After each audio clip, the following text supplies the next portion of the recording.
on a collecté 13 ans de données sur, chez Environnement Canada, les parties de hockey et tout ça, et on a fait des tonnes de modèles statistiques pour essayer de prévoir la demande en fonction des données historiques qu'on avait. On a trouvé plein de choses intéressantes. Ben, d'abord, la pire journée pour aller à l'urgence, c'est le mardi. Donc, essayez de ne pas être malade le mardi.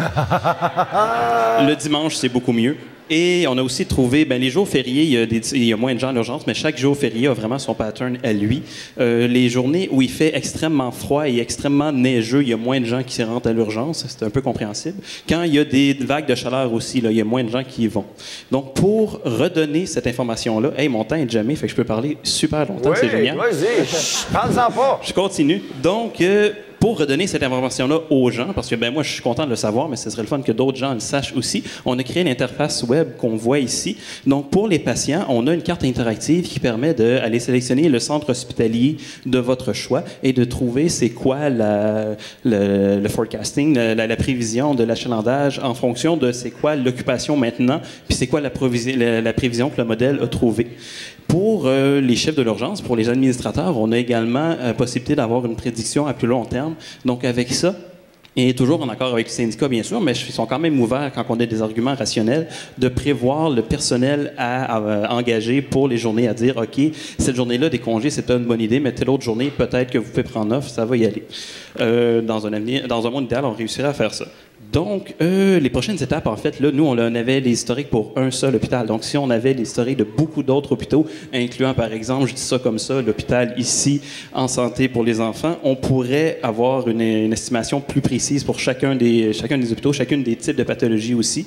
Et l'avantage, c'est que pour l'hôpital en question, c'est super facile. Ils ont juste à nous envoyer un fichier Excel avec 2 colonnes, le nombre de patients et la journée, puis nous, on s'arrange avec ça.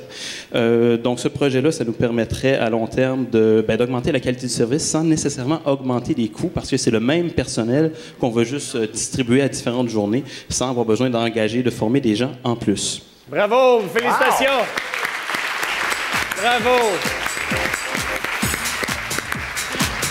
Et donc, je comprends bien, on va tenter d'inciter les gens à tomber malades les lundis ou mercredis.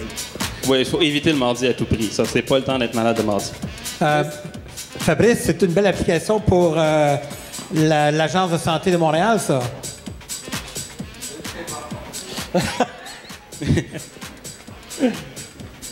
Non, c'est une très belle application, mais pas que pour l'Agence de santé de Montréal. C'est en fait une façon élégante de dire, peut-être combinée avec l'autre tout à l'heure, qui mesurait les flux en temps réel. Je pense que ça permettrait effectivement d'apporter certaines réponses à ce que nous observons aujourd'hui.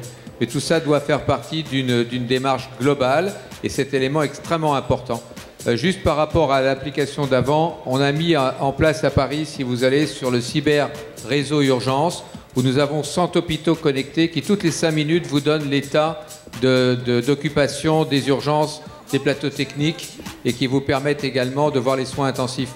Donc, combiné avec ça, combiné avec votre recherche, on devrait pouvoir améliorer nettement la prise en charge au niveau des urgences. Mais rappelez-vous aussi que les urgences, ce n'est pas que les urgences, c'est aussi le reste du réseau qui doit être plus accessible et perméable.